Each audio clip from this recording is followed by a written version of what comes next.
이렇게 귀한 자리에 초대해 주셔서 감사드리고 또 위원들과 이렇게 귀한 만남을 갖게 돼서 기쁘게 생각합니다.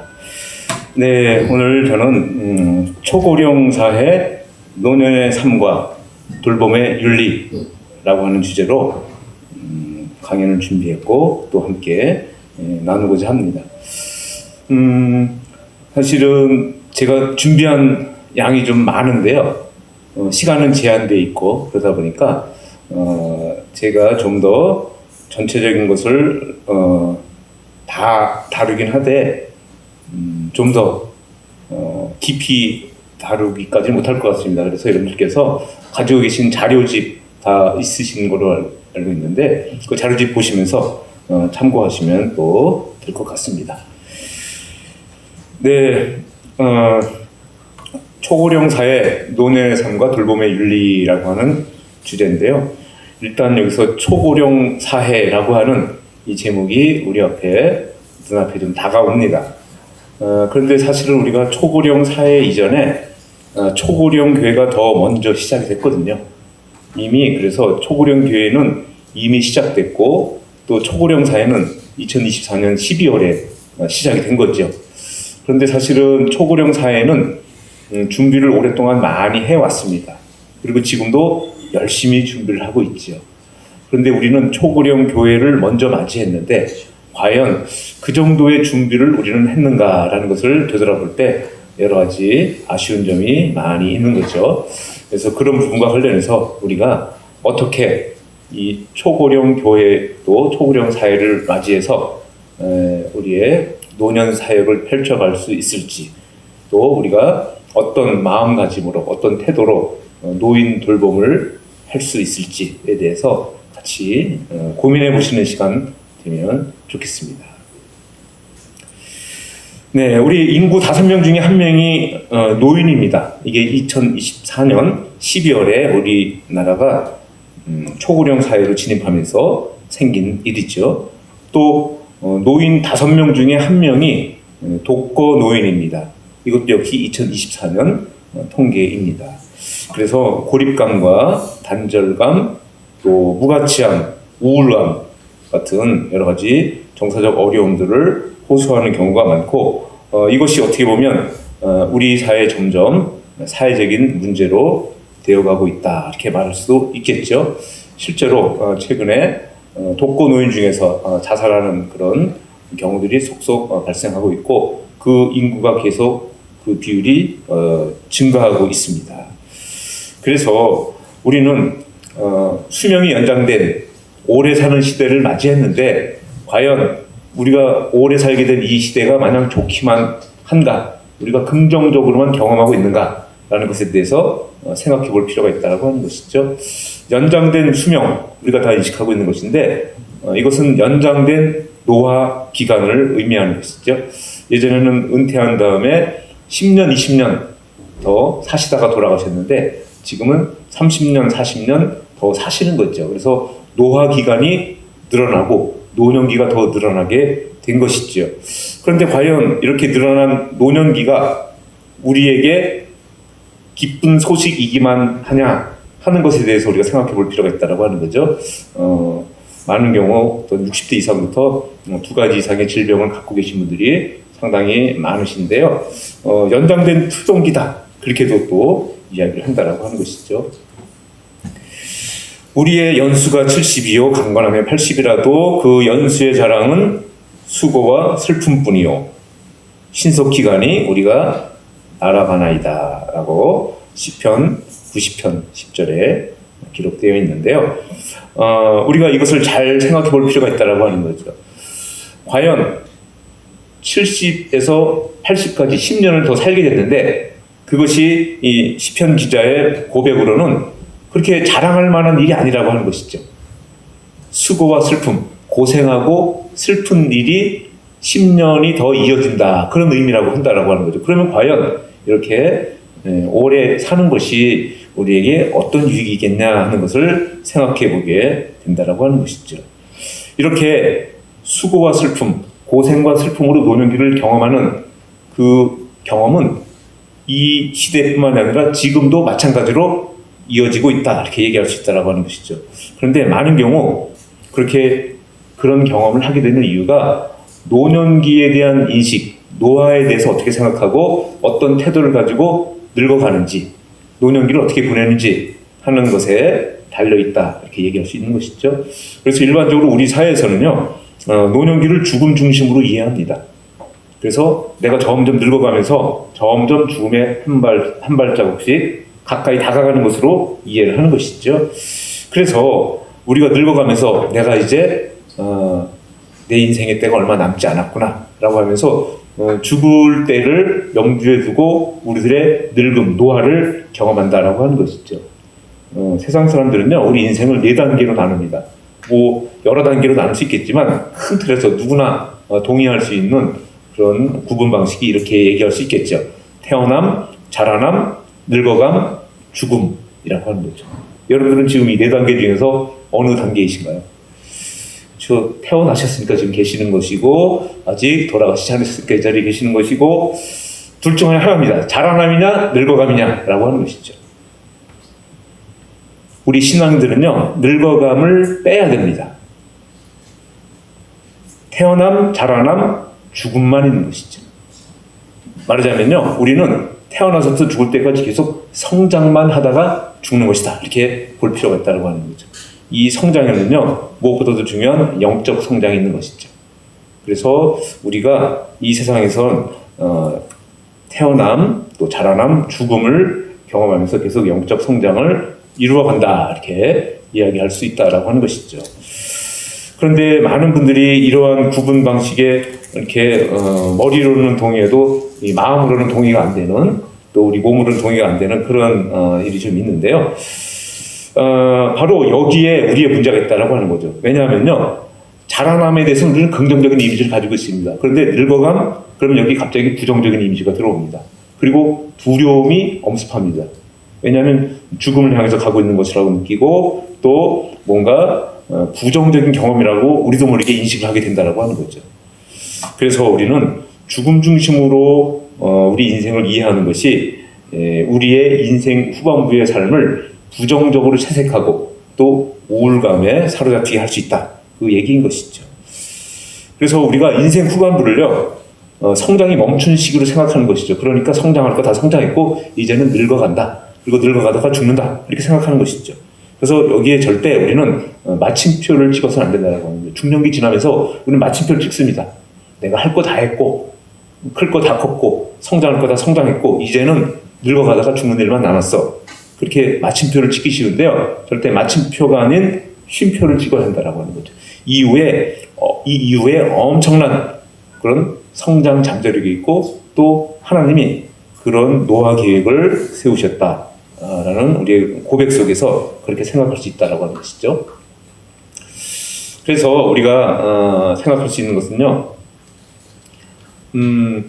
그런 겁니다. 나이 들어가는 것은 늙어가는 것이 아니다. 또 나이 드는 것은 죽어가는 것이 아니다라고 하는 거죠. 죽음과 연결시켜서 나이 들면 생각하려는 것을 극복하자, 그런 얘기입니다. 그래서 우리는 우리의 어떤 태도를 좀 바꿀 필요가 있다고 하는 거죠. 나이 드는 것은 늙어가는 것, 죽어가는 것도 아니고 바로 성장하는 것, 자라나는 것이다, 그런 고백이 필요하다라고 하는 것이죠. 그런데 그게 우리의 생각처럼 이렇게 쉽게 우리에게 경험되지가 않습니다. 왜냐하면 우리 사회에는요, 노인과 노화에 대한 부정적인 이미지가 아주 팽배해 있습니다. 깊이 스며들어 있습니다. 그래서 여기에서 헤어나오기가 참 어렵습니다. 그래서 일단 우리는 노인과 노화를 생각하면서 부정적인 생각을 먼저 하게 됩니다. 부정적인 이미지를 먼저 떠올리게 됩니다. 그러다 보니까 우리 사회에 여러 가지 이 노화 저항이라든지 노인 기피, 심지어는 노인 혐오 증상까지도 있을 수 있는 것이죠. 이걸 이제 심리학적으로 어떻게 설명하냐면요, 사람들이 왜 이런 노화와 또 노인을 싫어할까라는 것을 이제 심리학적으로 설명하는 겁니다. 이건 이제 죽음 공포 이론이라고 얘기하는데요. 우리 인간은 누구나 다 죽음 공포를 가지고 있습니다. 우리가 아무리 신앙이 투철해도 여전히 우리는 죽음 공포에서 자유로울 수 없는 거죠.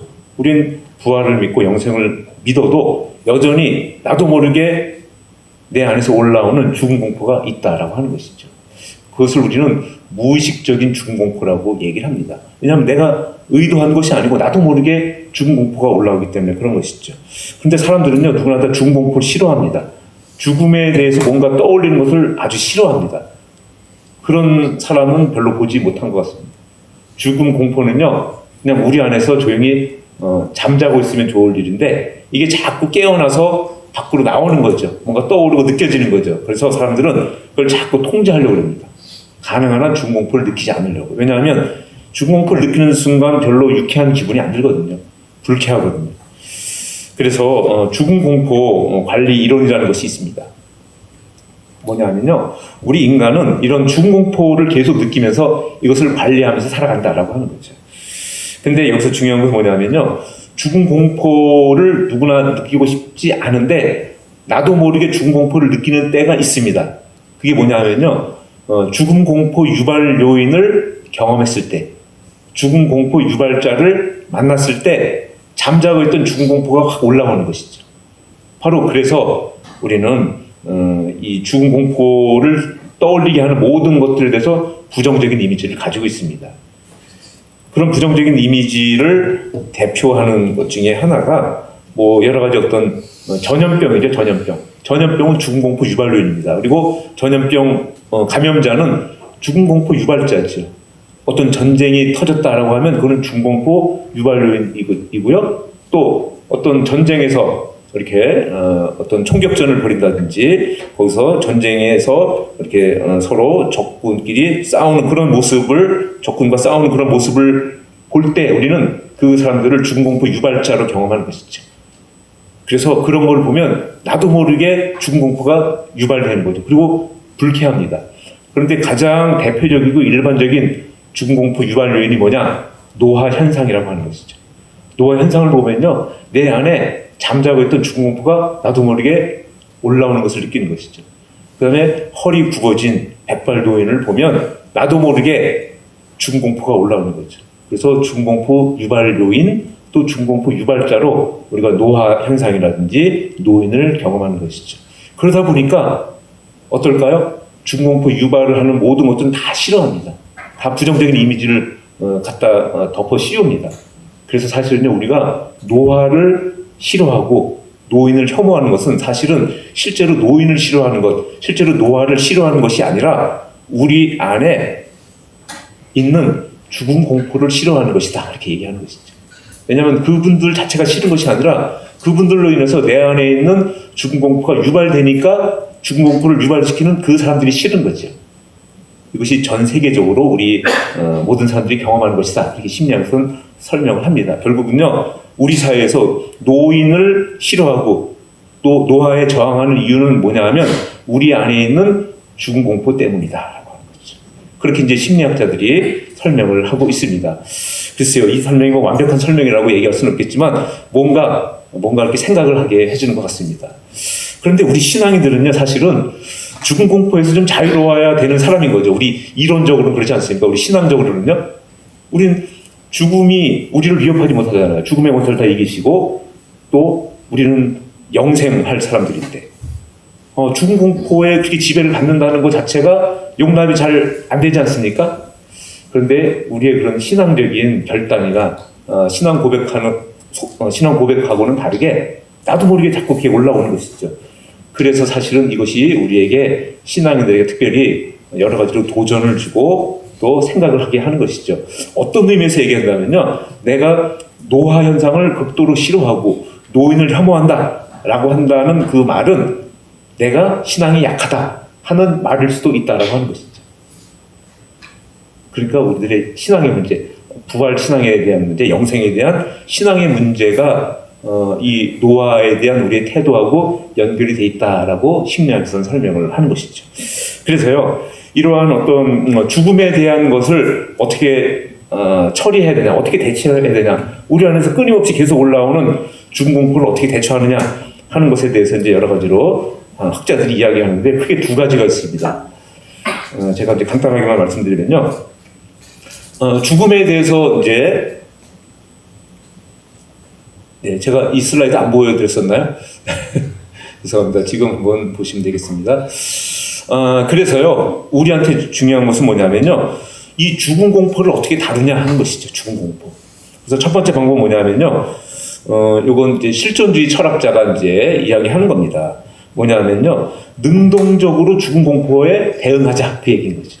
능동적으로 죽음 공포 무섭다고 피하지 말고 죽음에 대한 주제는 꺼내지도 마, 얘기하지도 마, 그러지 말고요. 능동적으로 죽음 얘기도 꺼내고 죽으면서 얘기하고 죽음의 의미가 뭔지 뭐 그렇게 자꾸 이야기를 하자라고 하는 것이죠.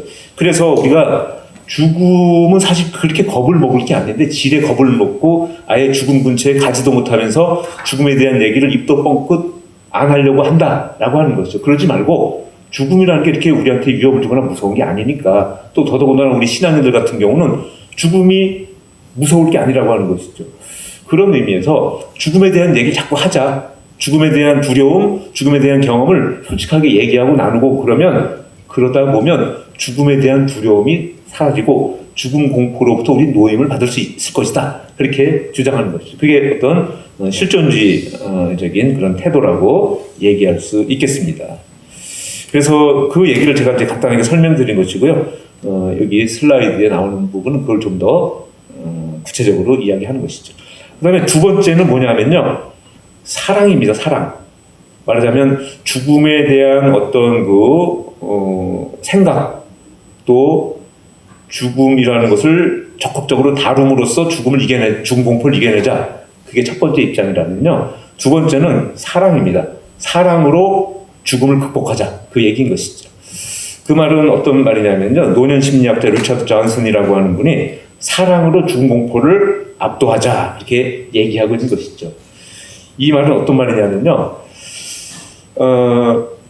우리가 죽음 공포라는 걸 얘기할 때 죽음 공포는 항상 이제 두려움을 유발시킵니다. 공포라는 말이 이제 두려움이지 않습니까? 그래서 우리가 죽음 공포를 계속 느끼고 계속 반복적으로 경험하다 보면 우리는 두려움에 휩싸이게 된다라고 하는 것이죠. 그런데 우리가 인간이 살아가면서 두 가지 뿌리 정서가 있는데, 뿌리 감정이 있다라고 하는 거죠. 하나는 사랑이고 하나는 두려움인데, 자꾸 우리 인생 후반부가 되면서 죽음 공포가 계속 나에게서 경험되다 보니까 두려움이 나에게서 계속 작용을 하고, 그 두려움으로 인해서 내가 부정적인 감정을 느끼고 부정적인 생각을 하고 부정적인 행동을 한다라고 하는 것이죠. 그러니까 그 두려움에 맞설 수 있는 방법이 뭐냐라고 하는 것이죠. 왜냐하면 우리 인생 후반부에는 자꾸 두려움이 우리에게 강하게 영향을 주다 보니까 우리가 자꾸 자기 감정도 잘 표현하지 못하게 되고 부정적인 생각이든지 또 부정적인 마음을 품는 일이 많이 생기니까 그것을 어떻게 막겠냐라고 하는 거죠. 그 방법은 뭐냐? 사랑이라고 하는 거죠. 사랑이라고 말할 수 있는 이유는 뭐냐면요, 사랑하고 두려움은 상극입니다. 우리 성경 말씀에도 그런 부분이 나오는데요, 우리가 두려움이 있는 곳에는 사랑이 없고요, 또 사랑이 있는 곳에는 두려움이 없다라고 하는 것이죠. 그래서 두려움이라는 것을 아예 없앨 수 없지만 두려움이 존재감이 없어지게 할 수 있는 방법은 뭐냐? 바로 사랑을 드러내는 것이다 라고 얘기를 하는 것이죠. 그래서 이 두려움과 사랑을 그렇게 비교하면서 우리가 두려움에 이끌리지 말고 사랑에 이끌리면 당연히 두려움에 이끌리는 삶을 살지 않게 된다 하는 입장을 가지고 있는 것이죠. 그래서 우리에게 중요한 것은 뭐냐면요, 이 두 가지 감정, 사랑이나 두려움이나 이 두 가지 감정 중에서 우리가 결정을 하자라고 하는 거죠. 인생 후반부에 내가 두려움에 이끌리는 사람으로 살 것인지 아니면 사랑에 이끌리는 사람으로 살 것인지 결정하자라고 하는 거예요. 그런데 우리는 아무것도 안 하고 가만히 있으면 자연스럽게 두려움에 이끌리는 사람이 됩니다. 그런데 그렇게 자연스러운 두려움에 지배받는 삶에 이끌리지 말고 우리가 능동적으로 사랑의 힘을 키우면서 또 사랑을 온전히 경험하면서 사랑이 주도적인 역할을 할 수 있도록, 그래서 두려움이 사라지도록 하자라고 하는 입장인 것이죠. 이것은요, 예수님의 가르침하고 통합니다. 예수님께서는요, 빛과 어두움을 이야기하시면서 어두움을 퇴치하는 방법은요, 어두움 앞에서 어두움을 막 저주하는 것이 아닌 거죠. 어두움을 비난하고 어두움을 저주하고 그럴 필요가 없다라고 하는 거죠. 그 어두움의 존재감을 없애는 방법은 뭐냐? 빛을 밝히면 된다라고 하는 거죠. 우리가 외출했다가 집에 들어가셔서 깜깜한 집에서 어둠이 깔려 있는데 그렇다고 해서 우리가 어둠을 저주하지 않지 않습니까? 이 빌어먹을 어둠 때문에 아무것도 안 보여. 이 어둠 때문에 내가 화가 나. 그러지 않으시거든요. 그냥 불을 켜시면 됩니다. 그러면 그 순간에 어두움은 존재감이 없어지는 거죠. 이것이 바로 예수님의 가르침이시라고 하는 것이죠. 세상의 악과 맞서 싸우지 말고 우리가 선을 행하면, 어두움과 맞서 싸우려고 그러지 말고 빛을 밝히면 당연히 어두움의 영향력이 약해지고 어두움의 존재감이 없어진다라고 하는 거죠. 마찬가지입니다. 이 두려움이라고 하는 어두움이 계속 우리 삶에 짙게 들이우면서 우리 인생 후반부를 계속 지배하게 되는데, 그럴 때 우리의 방법은 내가 경험하는 두려움, 내가 경험하는 어두움, 인생의 어두움이지 않습니까? 노화 현상이 일어나고요, 죽음 공포가 계속 올라오고요, 이거저거 상실감이 있고요, 절망스럽고요, 우울하고요. 그거에 계속 맞서지 말고 대신 사랑의 불을 밝히라고 하는 것이죠. 그러면요, 그런 것에 지배를 받지 않고 그러한 두려움의 세력도 이런 모든 어떤 노화로 인해 생겨나는 그런 어려움들을 자연스럽게 우리가 이겨낼 수 있고, 그리고 그런 것을 통해서 사랑을 실천하고 사랑을 나누면서 오히려 우리에게 소명이 더 강해지고 또 소명을 온전히 실천하게 된다. 그런 이야기를 하는 것이죠. 그래서 이것이 이제 영성 노년학에서 강조하는 이야기입니다.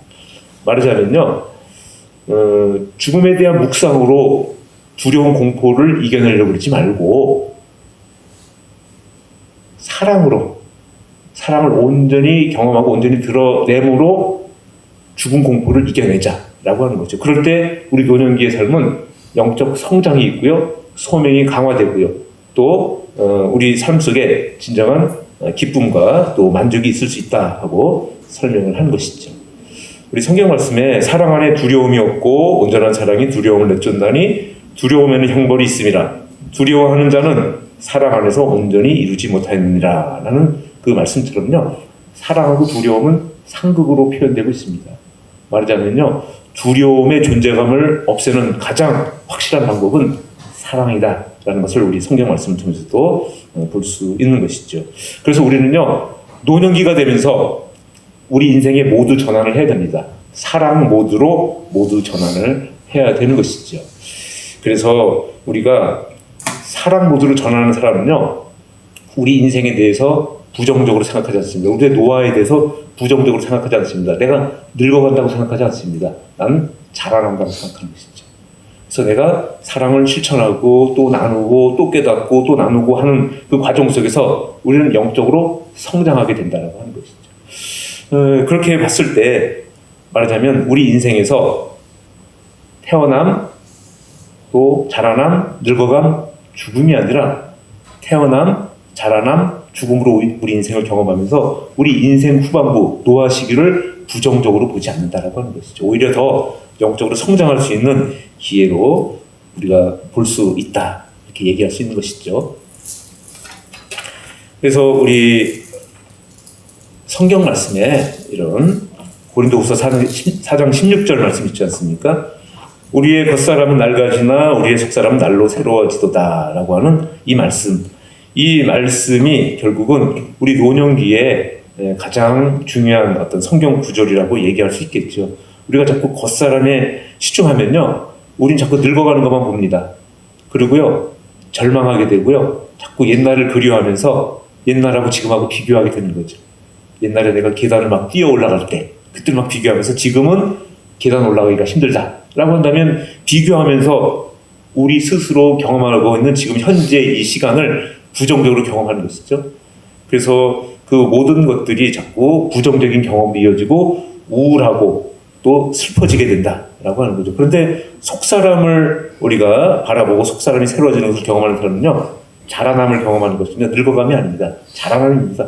계속해서 날마다 새롭게 또 내가 영적인 깨달음을 얻고 또 영적으로 점점 하나님과 깊은 교제를 하면서 영적 성장에 이르게 된다, 이렇게 얘기할 수 있는 것이죠. 그래서요, 우리는 겉사람은 낡아집니다. 그래서 이 낡아지는 겉사람은 일단 변하는 것에 관심을 갖습니다. 나이 먹음, 노화 현상인 거죠. 그러다 보니까 나의 집착, 나의 묵상, 또 노화 저항, 노인 혐오 그런 경험을 하는 것이죠. 그다음에 노인답게 사는 것을 자꾸 주입받고 또 그렇게 살려고 합니다. 세상에서 정한 노인답게 사는 방법인 거죠. 하나님이 정하신 그런 기준이 아닌 것이죠. 죽을 준비하고요. 여러 가지 정서적으로 부정적인 경험을 자꾸 하게 됩니다. 슬프고 울적하고 외롭고 서운하고 그런 것이죠. 그리고 겉사람에 치중하는 사람은요, 나만 생각하고 나한테만 신경 쓰는 거죠. 내 몸 건사하게 듣는 거죠. 누구 만나는 것이 않고 자꾸 나한테만 관심이 많이 가는 것이죠.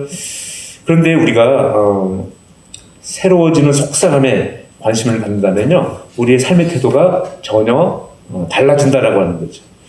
그래서 속사람은요, 변하지 않는 것에 관심을 갖는 것이죠. 그리고 속사람은요, 나이를 잊고 또 나됨을 묵상하고 노화에 순응합니다. 그리고요, 노인답게 사는 것이 아니라 하나님 자녀답게 살고요, 소명을 준비합니다. 죽음을 준비하는 것이 아니죠. 그리고 슬퍼요, 울적해요가 아닌 것이죠. 우리가 경험하는 것은 기뻐요, 설레요, 연결됨을 느껴요, 감사해요, 마음이 평안해요. 이런 정서적 경험을 하게 된다라고 하는 것이죠. 그리고 나만 생각하던 그런 태도에서 벗어나서 남 생각도 하고 남에 대해서 신경 쓰는 것이죠. 그리고 서로 만나서 격려하고요. 겉사람만 신경 쓰는 사람은 점점 중보기도가 점점 짧아지고요.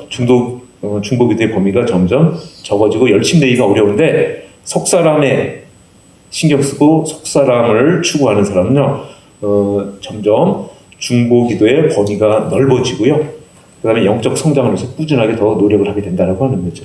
이것이 바로 노년기 때 우리가 살아가야 될 삶의 방향이고 또 신앙생활의 방향이라고 얘기할 수 있는 것이죠.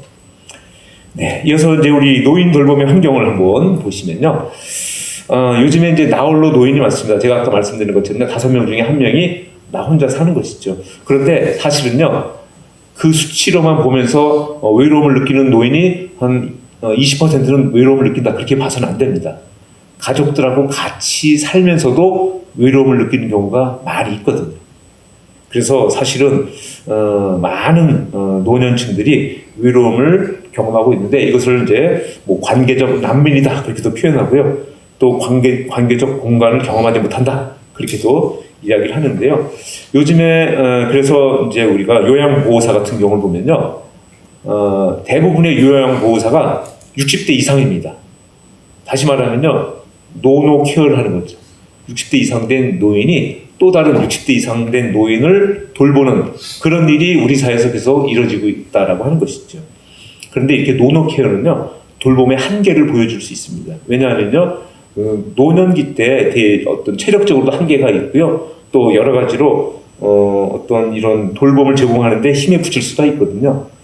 그래서 이제 돌봄의 한계가 있을 수 있겠는데, 또 어떤 면에서 보면요, 노년층들이 누가 나를 돌봐주기를 기대하는 것보다는 서로가 서로를 돌보는, 상호적인 돌봄을 경험하는 그런 것도 어떤 면에서 필요하다라고 얘기할 수 있는 것이죠. 실제로 이제 돌봄의 사각지대라고 하는 표현을 우리가 한번 해볼 수 있겠는데, 이 돌봄의 사각지대는 뭐냐면요, 요즘에 이제 요양보호도 그렇고 국가가 노년 돌봄을 책임지려고 하는 그런 움직임을 계속 이어가고 있습니다. 그래서 수많은 노인복지 그런 제도들이 만들어지고 실제로 그런 것들이 영향을 주고 있는 거죠. 그런데 사각지대에 있는 분들이 있을 수 있는 거죠. 국가에서 제공하는 그런 돌봄도 제공받지 못하고 가정에서 자녀들에게 돌봄 제공도 받지 못하는 사각지대에 있는 그런 노인들이 꽤 있을 수 있다라고 하는 것이죠. 바로 이런 부분에서 겉으로 볼 때, 외형적으로 볼 때는 국가적인 관심이 많고 노인 복지가 많이 증진되는 것처럼 보이지만 실제로 그렇지 않은 경우가 많이 있고, 또 이런 것이 모든 노인들을 또 노년층들을 온전하게 돌보는데 한계가 있다는 것을 우리가 또 경험하게 되는 거죠. 그래서 교회의 역할이 필요하다고 하는 거죠. 교회가 돌봄을 제공할 필요가 있는데, 그런데 중요한 건 뭐냐면요, 어떤 공공선을 추구한다든지 어떤 관계적 정의를 추구하는 차원에서 교회에서 그렇게 이런 돌봄의 사각지대에 있고 돌봄이 필요한 분들을 돌봐드릴 수 있겠죠. 그런데 중요한 것은 뭐냐면요, 노인복지기관에서 하는 것을 똑같이 흉내낼 필요가 없다고 하는 것이죠. 교회라면 교회에서만 할 수 있는 돌봄을 제공해야지, 그래야지 교회가 하는 돌봄이 의미가 있는 것이고 차별성이 있는 것이지 있는 것이잖아요. 그런데 자꾸 사회에서 하는 노인복지기관에서 하는 그런 노인 돌봄, 노인 복지를 자꾸 흉내내면서 교회에서 하는 일이 많더라라고 하는 것이죠. 그렇기 때문에 교회는요, 교회만이 할 수 있는 그 돌봄을 특성화하고 그걸 만들어내고 그런 것을 실천하는 것이 절대적으로 필요하다라고 하는 거죠.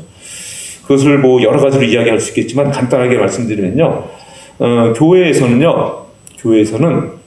영적 돌봄을 같이 해야 된다라고 하는 것이죠. 영적 돌봄이요. 그래서 노년기는요, 그 어느 때보다도 영적으로 성장할 수 있는 절호의 기회거든요. 모든 노화 현상이요, 영적 성장에 아주 좋은 조건입니다. 제가 오늘 그 주제를 말씀드린 건 아니라서 자세히 말씀 못 드리지만, 노년기는 어떻게 보면요, 영적 성장의 가성비가 높은 때라고 얘기할 수 있겠습니다. 그래서 가성비라고 하는 좀 세속적인 표현을 썼는데요. 오늘날 교회 보면 많은 경우 다음 세대에 엄청나게 많은 투자를 합니다. 다음 세대에.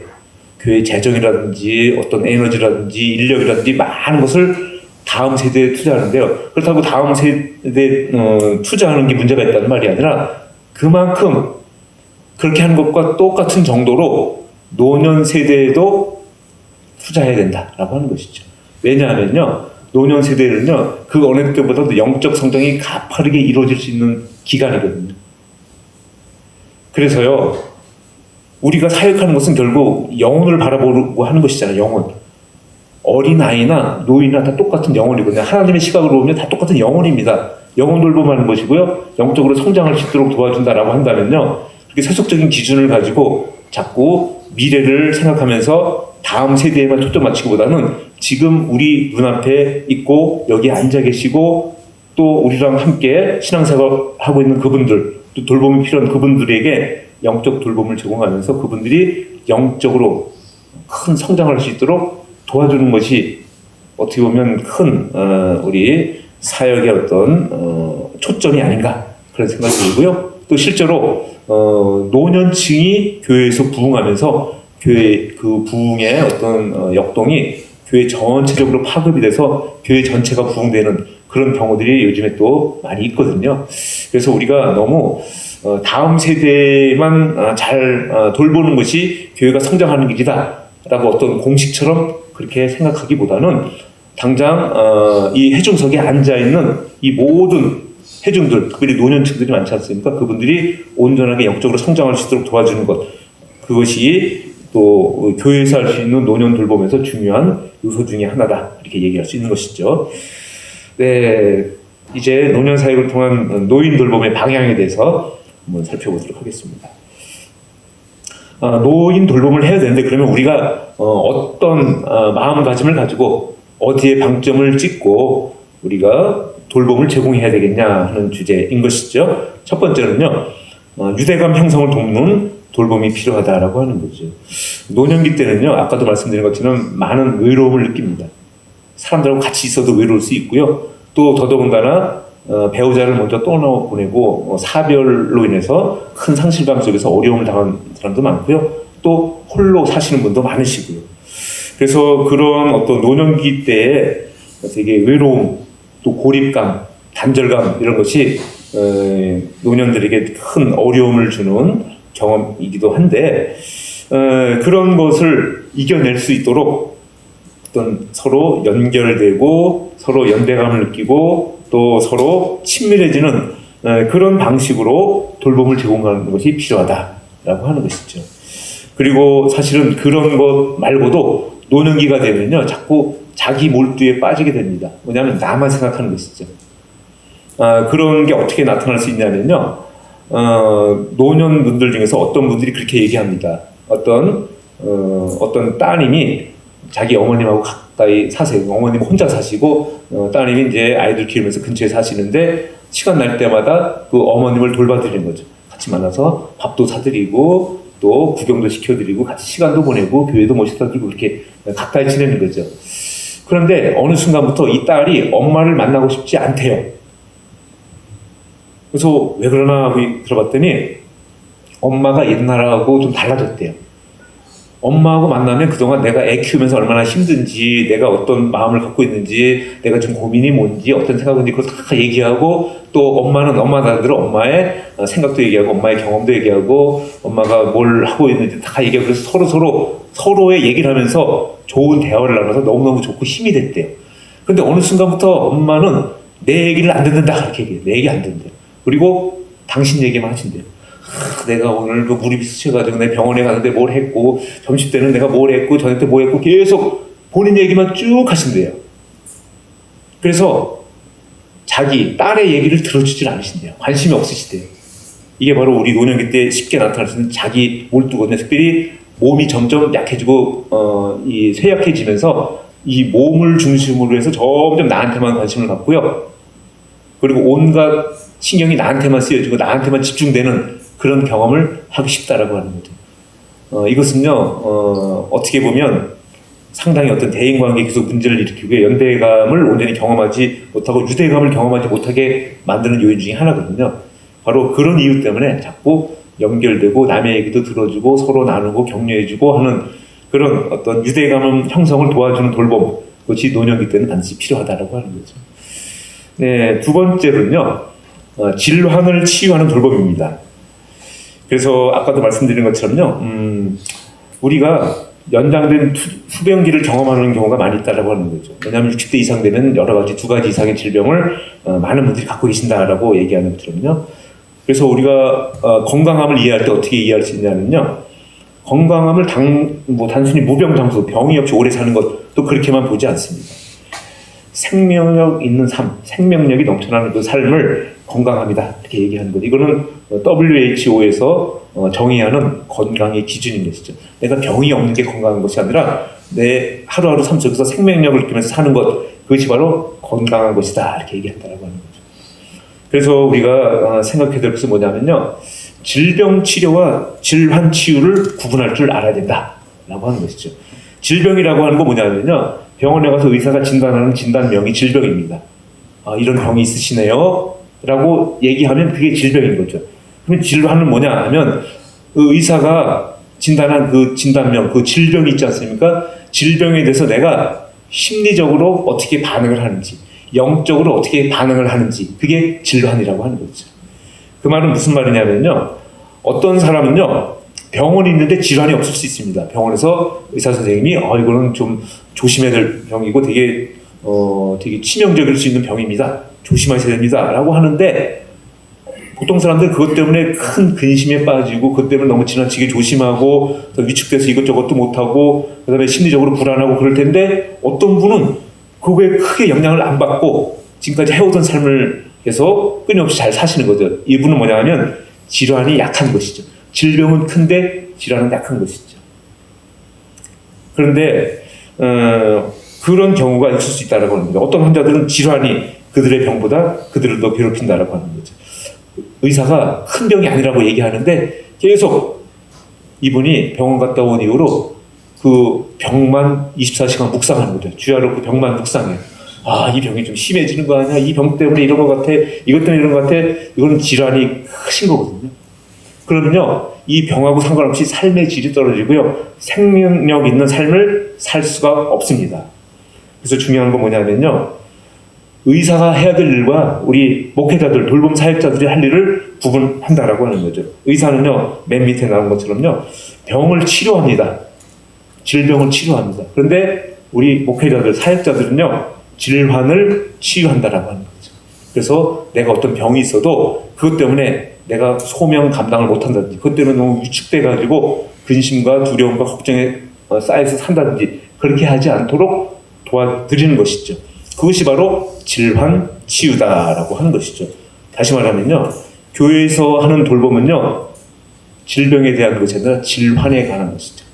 질환을 치유할 수 있도록 도와주는 그런 돌봄이 우리한테 필요하다라고 하는 거죠. 그래서 내가 이런 질병이 있는데 내가 그럼에도 불구하고 내가 이렇게 힘을 내서 이렇게 했고, 그럼에도 불구하고 이걸 극복했고, 그럼에도 불구하고 하나님이 나한테 주신 소명을 이렇게 감당했고 하는 그런 것들 자꾸 나누는 그런 모임이 있어야 된다라고 합니다. 그래서 질환 치유 경험을 나누고, 그래서 서로가 서로의 질환을 치유해 줄 수 있도록 도전하고 격려해 주는 그런 모임이 교회에서 할 수 있는 돌봄이라고 하는 것이죠. 그 다음에 이제 세 번째로 우리가 생각할 수 있는 건 뭐냐면요. 자기 효능감을 증진하는 돌봄입니다.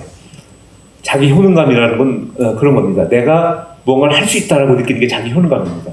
근데 난 할 수 없어. 난 아무것도 아니야. 난 무능력해. 막 그렇게 느끼는 게 자기 효능감이 낮은 거거든요. 자기 효능감이 낮을 수 있는 경우는 어떤 경우냐면요. 너무 교회에서 이제 연세 드신 분들을 어르신이라고 부르면서 무조건 다 해드리는 거죠. 어르신 가만히 계세요. 제가 다 해드릴게요. 어르신 가만히 계세요. 제가 양말 신겨드릴게요. 어르신 가만히 계세요. 제가 갖다 드릴게요. 그렇게 하는 게요. 일단은 그분들한테 되게 돌봄을 제공하고 좋은 것처럼 보입니다. 지금은 그리고 또 그렇게 섬김을 받는 게 좋을 수도 있습니다. 그렇지만요. 이건 시간이 지나면서 점점 자기 효능감이 떨어지는 것이죠. 그러다 보니까 내가 스스로 할 수 있는 걸 점점 안 하게 되면서 내가 혼자 못해요. 얼마든지 할 수 있는데. 그래서 자꾸 누구의 도움을 바라고 누가 도와주길 기대하고 해서 그러는 거죠. 그리고 나중에는 실제로 그렇게 아무것도 못하는 분이 됩니다. 실제로 할 수 있는 분인데 너무 그런 섬김만 받다 보니까 못하는 분이 되는 거죠. 그러면서 나는 누군가의 도움이 필요해야지만 사는 사람이구나. 누가 나를 도와줘야 되고 누가 나를 가르쳐줘야 되고 누가 나를 먹을 거 갖다 줘야 되고 그래야지 난 사는 사람이구나 라고 느끼면서 자기 효능감이 낮아집니다. 그런데 어떤 일이 생기냐면요. 나는 사람들한테 짐만 되네. 자식들한테 짐만 되네. 나는 쓸모없는 인간이네. 나는 아무것도 아니네. 그렇게 자꾸 느끼게 되는 거죠. 이것이 노년기 때 경험하는 되게 비참한 경험이라고 하는 것이죠. 그런 자기 효능감이 떨어지도록 과잉 돌봄을 하지 말라고 하는 것이죠. 그리고요, 그렇게 남의 돌봄에만 기대하는 것이 아니라 내가 스스로 나도 돌보는 거죠. 수동적으로 돌봄만 받는 것이 아니라 능동적으로 누군가를 돌봐주고 챙겨주고 기도해주고 섬겨주고 이야기 들어주고 격려해주고 하는 그런 것을 계속 훈련시켜야 된다는 거죠. 노년기 때. 그래야지 자기 효능감이 떨어지지 않습니다. 우리나라의 노년 자살이 상당히 비율이 높습니다. 그 노년 자살이 이루어지는 그런 일이 많은데 자살하는 이유를 물어봤을 때 많은 분들이 얘기합니다. 자식한테 짐이 돼서 자살한다. 누군가한테 부담을 주는 존재이기 때문에 나는 살고 싶지 않다. 이게 자기 효능감이 떨어졌을 때 이야기거든요. 우리 신앙인들은요. 죽기 직전까지 절대 자기 효능감이 떨어져서는 안 됩니다. 내가 교회에 있으나 마나한 사람이 아니고요. 내가 교회에 오히려 짐이 되는 사람 절대 그러면 안 된다고 합니다. 교회에 반드시 필요한 사람, 꼭 필요한 사람, 내가 죽을 때까지 소명을 감당하고 교회를 섬기고 사랑하는 사람으로 자기 자신을 인식하도록 돌봄을 제공하는 것이 필요하다는 겁니다. 이것이 바로 자기 효능감을 증진하는 돌봄이라고 얘기할 수 있겠죠. 그래서 우리한테 중요한 것은 뭐냐면요. 상호적인 돌봄을 경험하게 하는 것입니다. 조지 베일런트라고 하는 아주 유명한 행복의 조건이라고 하는 책을 쓰신 분이시죠. 엄청난 연구를 하신 분이신데요. 이분이 그렇게 이야기합니다. 성공적인 노화란 필요할 때마다 다른 사람으로부터 감사하게 받고 할 수 있을 때마다 다른 사람에게 기쁜 마음으로 베풀며 그 둘 사이에서 자기 자신을 성숙시키려는 욕심을 충분히 보이는 것을 의미한다. 이렇게 이야기를 하고 있습니다. 말하자면요. 주는 것과 받는 것이 다 필요합니다. 주는 돌봄과 받는 돌봄이 필요한 것이죠. 그것을 제공해 줄 수 있는 것이 바로 교회의 노인 돌봄이어야 한다라고 하는 거죠. 무조건 어르신 가만히 계세요. 제가 다 해드릴게요 하고 서빙 해드리는 것이 진정한 돌봄이 아니라고 하는 것이죠. 물론 몸이 약하고 어떤 경제적으로 여러 가지 어떤 제한적인 것도 있고 그렇죠. 그렇지만 그렇게 제한된 범위 내에서 얼마든지 돌봄을 제공할 수 있고 얼마든지 누군가를 위해서 섬기고 사랑할 수 있거든요. 그걸 할 수 있는 걸 찾아내고 또 그렇게 하는 것을 격려해주고 그렇게 할 수 있도록 안내해주고 이끌어주는 것, 그것이 바로 상호적인 돌봄을 경험할 수 있도록 도와주는 교회의 돌봄이라고 얘기할 수 있겠죠. 그리고 이제 돌봄 수혜와 돌봄 제공의 결합이라고 하는 것인데요. 돌봄을 제공하다가 교회에서도 많은 분들이 어느 정도 하다가 다 지치십니다. 열심히 막 교회 봉사하시고 또 새신자들 막 섬기시고 주방 봉사하시고 주차장 봉사하시고 막 그러시다가 어느 정도 시간이 지나서 탈진하고 지치십니다. 바로 상호적인 돌봄을 경험하지 못했기 때문에 그런 거거든요. 돌봄 수혜와 돌봄 제공을 동시에 경험하는 훈련을 받지 않았기 때문에 그렇다고 하는 거죠. 이것은 얼마든지 동시에 일어나거든요. 근데 우리가 나는 내가 주는 거지 뭐 내가 뭐 받는 게 뭐가 있어 그런 생각을 하시니까 못 받는 겁니다. 이미 받고 있음에도 불구하고 나는 받는 게 없다라고 느끼고 아예 그런 것을 기대도 안 하니까 받는 경험을 못 해요. 받는 것을 인식하지 못하는 것이죠. 바로 상호 돌봄을 경험할 수 있도록 철저하게 훈련하는 것이 또 교회에서 제공할 수 있는 그런 돌봄이라고 얘기할 수 있겠습니다. 그래서 이제 그런 돌봄이 우리한테 필요한데요. 제가 또 쓴 유인물에 그런 내용이 좀 나온 것 같습니다. 그걸 한번 더 참고해서 보시면 좋겠고요. 그리고 소명 성찰과 소명 갱신이 중요하다라고 하는 거죠. 말하자면요, 신앙이 있는 사람, 말하자면 내가 지금까지 소명으로 신앙생활하고 봉사하고 섬기신 분하고 그렇지 않은 분, 내가 장로니까 장로 역할을 하는 거지, 내가 목회자니까 목회 역할을 하는 거지, 내가 이 역할을 맡았으니까 하는 거지 하고 역할을 감당한 사람은요, 언제 구분이 되냐면요, 은퇴했을 때 구분이 됩니다. 말하자면요, 내가 주어진 역할을 감당하는데 주로 관심 가지고 했던 분들은요, 그 역할이 끝나는 은퇴가 되면요, 그 다음부터 영성이 약해집니다. 신앙심이 약해져요. 열심히 식는 거죠. 그런데 내가 소명의식을 가지고 소명 역할을 계속 하신 분들은요, 그 소명 역할을 그만두는 은퇴가 이루어진 다음에도 동일하게 나의 영적 상태가 유지됩니다. 흔들림이 없이 유지가 되는 거죠. 왜냐하면요, 내가 은퇴하기 전에 했던 소명 역할하고 은퇴한 다음에 하는 소명 역할이 다릅니다. 역할은 다르지만 소명은 계속 이어지기 때문에 그런 것이죠. 그래서 중요한 것은 뭐냐면요, 우리가 소명이 얼마나 살아있는지, 얼마나 생생하게 살아있고 꿈틀거리고 얼마나 역동적인지를 늘 성찰할 필요가 있다고 하는 거죠. 노년기 때 인생 후반부에는요, 소명의식이 점점 약해질 수밖에 없습니다. 우리 육체적인 변화와 함께요. 그럴 때 소명을 계속 성찰하면서 소명이 사라지지 않도록, 소명이 약해지지 않도록 그런 돌봄을 제공하는 것도 우리 교회에서 반드시 해야 되는 돌봄이라고 얘기할 수 있겠습니다. 그 다음에 또 하나는요, 제가 마지막으로 소명 갱신에 대해서 한번 말씀드리려고 하는데요.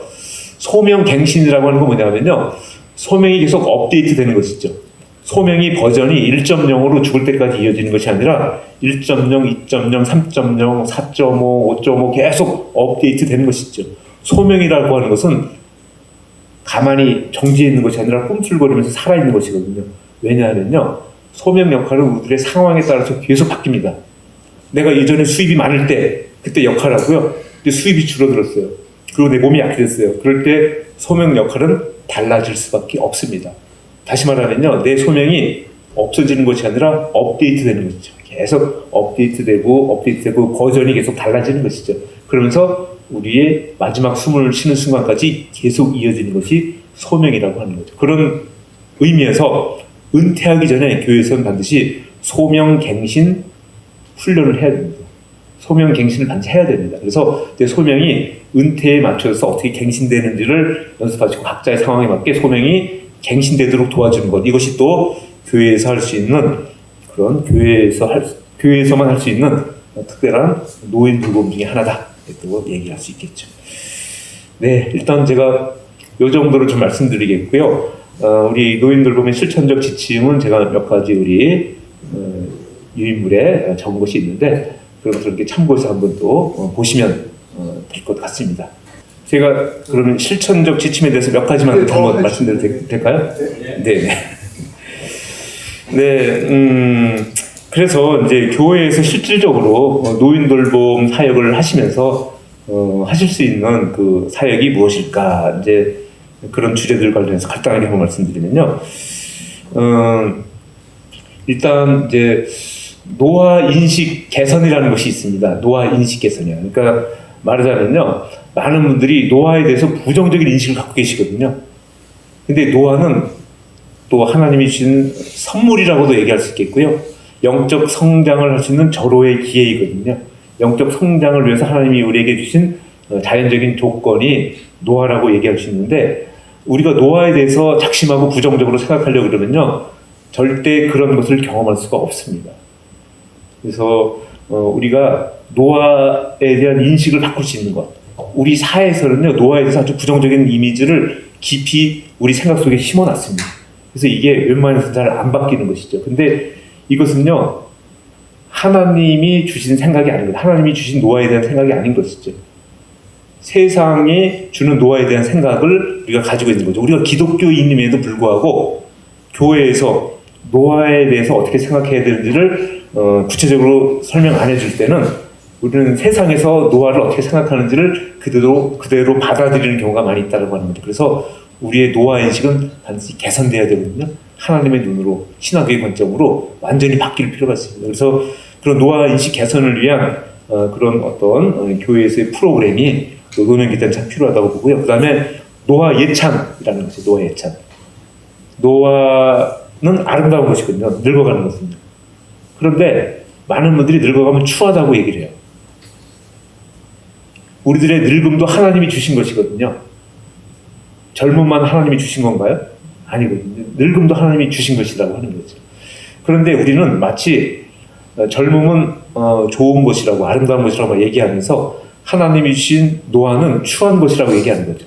하나님이 주신 것 중에서 선택적으로 우리가 어떤 걸 골라서 이것은 좋고 아름다운 것, 어떤 것은 나쁘고 추한 것, 그렇게 얘기한다면 이거는 되게 하나님의 뜻에 맞지 않는 그런 이해 방식이 아닐까, 그런 생각이 듭니다. 노아는요 아름다운 것이거든요. 그래서 주름도 아름답고요, 백발도 아름답고요, 느림도 아름답고 노안도 아름답고 다 아름다운 것임에 분명한데, 우린 집단적인 체면에 걸린 것처럼요 아름답게 도저히 보지 못하는 그런 우리의 어떤 태도가 있다고 합니다. 그래서 자꾸 노아를 예찬하고 노아를 긍정적으로 바라보고 긍정적으로 경험하는 그런 모임이 교회 안에 필요하다라고 하는 거죠.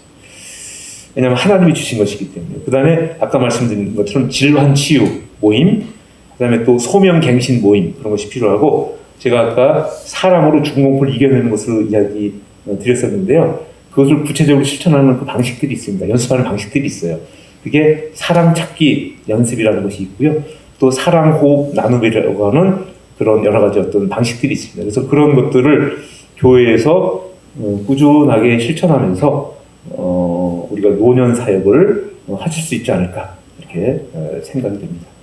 그리고 이제 마지막으로 하나만 더 말씀드리면요. 우리가 노년 돌봄을 할 때 많은 경우 지치게 됩니다. 우리 가정에서 부모님을 돌보는 것도 그렇고요.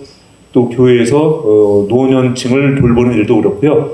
결국 지치고 탈진하게 만드는 경우가 많이 있다라고 하는 거죠. 그런데 우리가 분명히 기억해야 될 것은 뭐냐면요. 하나님께서 한 사람 한 사람을 위해서 전담 돌봄팀을 구성하고 만드셨다라고 하는 것이죠. 여러분 그렇게 믿지 않으시나요? 나라고 하는 한 사람을 위해서 나를 돌보는, 나에게 돌봄을 제공하고 나를 사랑하고 또 나를 이렇게 케어해주는 그런 여러 사람들이 있다라고 하는 거죠. 처음에 우리가 태어날 때는 부모님이 그런 역할을 하셨고요. 뭐 지금도 그렇게 하실 수 있겠고요. 주변의 모든 사람들, 배우자, 친구, 교회 목사님, 주변의 모든 사람들, 그 사람들이 다 하나님께서 구성하신 그 사람을 위한 전담 돌봄팀이라고 하는 것이죠. 그리고 전담 돌봄팀의 총괄 책임자는 바로 하나님이시고요. 그러면 우리가 교인 중에 누군가를 돌봅니다. 특별히 노년을 돌봐드립니다. 그러면 우리가 모든 걸 다 하려고 하면요 지치기 마련인 것이죠. 구원 환상에 빠지게 됩니다. 말하자면요, 내가 할 수 있는 것은 내가 할 수 있는 범위 내에서 최선을 다해서 내가 하는 것을 하고 그 다음에 하나님께 토스해 드리는 거거든요. 내가 한 그 모든 돌봄의 결과를 내 눈으로 보려고 그런다든지, 그 모든 것들이 앞으로 어떻게 이루어질 것까지 내가 다 책임지려고 하는 그런 마음 말고 하나님께 모든 책임을 떠넘겨 드리는 겁니다. 총괄 책임자한테. 하나님, 저는 여기까지고 제가 할 수 있는 거 열심히 했습니다. 이제는 하나님께서 알아서 또 새로운 사람으로 바톤 터치를 해주시고요. 새로운 상황 속에서, 새로운 환경 속에서 돌봄이 이어지게 하시는 거죠. 하나님이 우리 한 인간을 이 세상에 보내실 때 무책임하게 그냥 알아서 커라, 알아서 살아라 하고 보내는 것이 아니라 돌봄팀을 구성하셨다라고 하는 거죠. 그 돌봄팀의 일원이 바로 나이기 때문에 일원으로서 역할을 하면 되는 거지, 내가 총괄 책임을 지려고 하지 말고 그런 것을 하나님께 맡겨드리는 것이 우리가 좀 더 꾸준하게 돌봄을 제공할 수 있는 요령이 아닌가, 이렇게 생각을 합니다.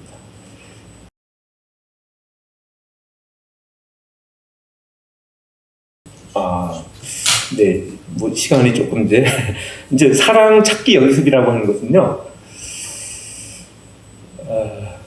일단 우리가 세상에 이제 두 가지 종류 사람이 있다는 거죠. 사랑을 잘 찾는 사람이 있고 결점을 잘 찾는 사람이 있는 거죠. 근데 세상에서는요, 결점이나 문제를 잘 찾는 것을 계속 부추기고 잘한다고 박수 쳐줍니다. 그래서 결점을 잘 찾는 사람을 세상에서는 전문가라고 부릅니다. 그리고 연봉을 많이 줍니다.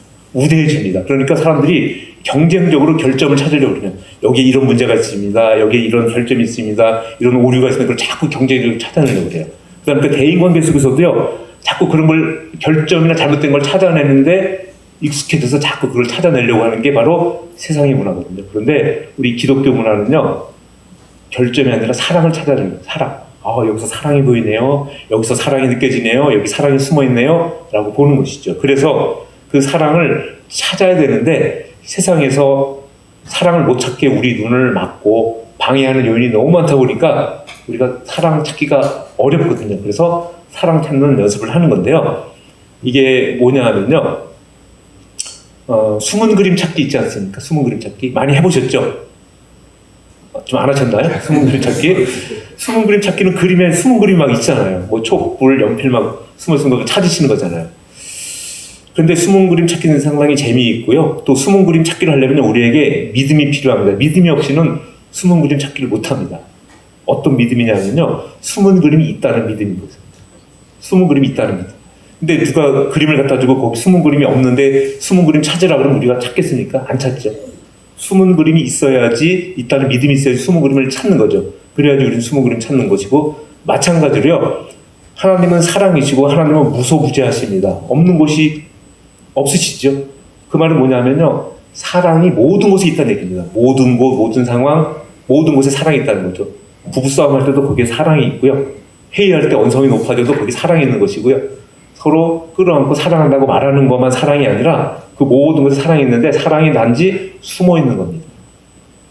우리가 모든 곳에 사랑이 숨어 있다는 믿음을 갖는다면요, 그러면 숨어 있는 사랑을 찾을 수 있는 거죠. 숨은 그림 찾기하고 똑같습니다. 과연 우리 안에 무소부재하신 하나님이 모든 곳에 계시는 것처럼 사랑이 모든 곳에 있다라고 하는 믿음이 있냐 없냐의 문제라고 하는 거죠. 그럼요, 그걸 가지면 우리는 숨은 사랑 찾기를 할 수 있는 거죠. 그리고 또 어떻게 보면 숨은 그림 찾기 중에서 끝까지 찾아도 안 찾아지는 그림이 몇 개 있지 않습니까? 그건 어려운 숨은 사랑 찾기거든요. 어려운 숨은 그림 찾기거든요.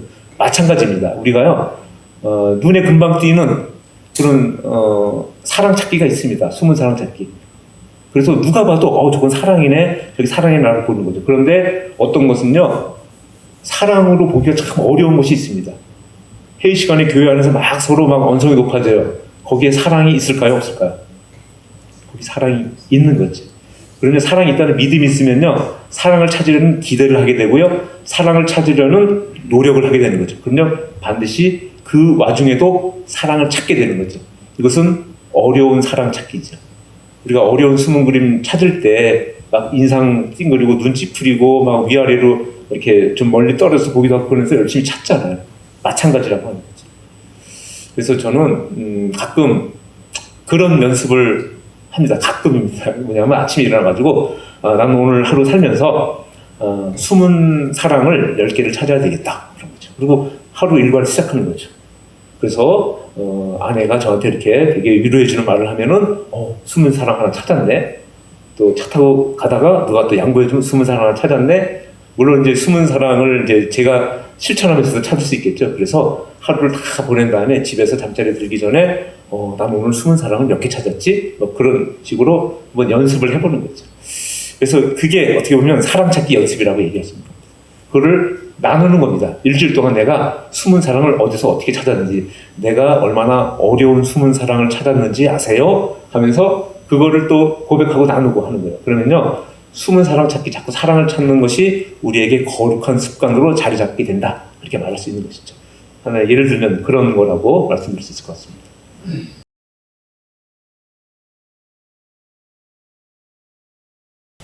이제 사실은 이제 가이드북이 다 이렇게 한 군데 모여 있으면 좋겠는데, 제가 이제 조만간 그런 것에 대한 이제 이 실제적인 교재를 올해 안에 지금 다 준비를 하고 있거든요. 근데 제가 이제 목회와 신학이라든지 아니면 뭐 이렇게 설교와 강단인지 뭐 그런데 제가 그래서 연재하면서 그런 것들을 소개한 글들이 있거든요. 그래서 거기에 좀 구체적으로 어떻게 할지에 대해서 설명한 부분들이 있습니다. 그래서 목회와 신학에 이제 여러 번 이렇게 글이 올라갔고요. 또 목회와 강단이라고 이건 감리교 교단에서 목회자들을 위해서 목회자들의 설교를 듣기 위해서 하는 그런 어떤 격월로 발행되는 잡지인데 거기에도 그런 것이 또 이제 있습니다. 그래서 그런 부분에서 이제 제가 아주 구체적인 자료를 하나로 말씀드리기는 어려운데요. 이제 조만간 그런 자료가 이제 책으로 출간되게 되면 그때 또 여러분께서 그 자료를 활용하시면 어떨까 싶습니다.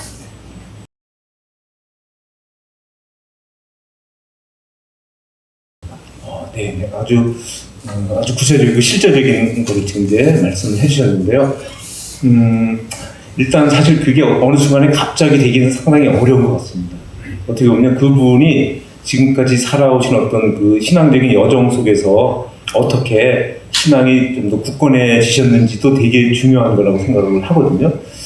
그리고 이제 그런 부분에서 사실은 이 노년기 때 갑자기 이렇게 지루한 치유를 위한 거를 갑자기 하려면 어려운 게 많이 있기 때문에 사실은 중년기 때부터 하는 것이 좋다라는 중년기 때 서서히 우리 몸이 안 좋아지고 약해지고 할 그때부터 하는 것이 이제 그렇게 좋은 방향으로 이어질 수 있다라고 볼 수 있겠고요.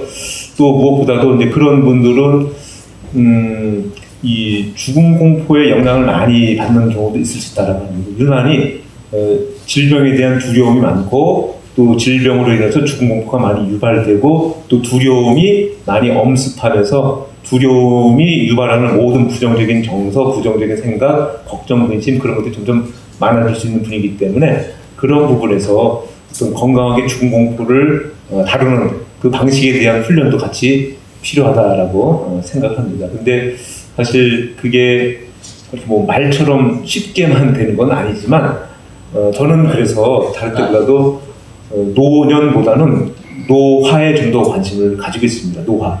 그 노화가 사실 이제 25살 때부터 노화가 이루어지긴 하지만 본격적인 노화는 중년기 이후부터거든요. 그때 노화는 그 이전의 노화하고는 다르게 경험되거든요. 왜냐하면 죽음하고 연결시켜서 노화를 경험하기 때문에. 그래서 그때 특별히 이런 신앙적인 노화 훈련이 필요하지 않을까.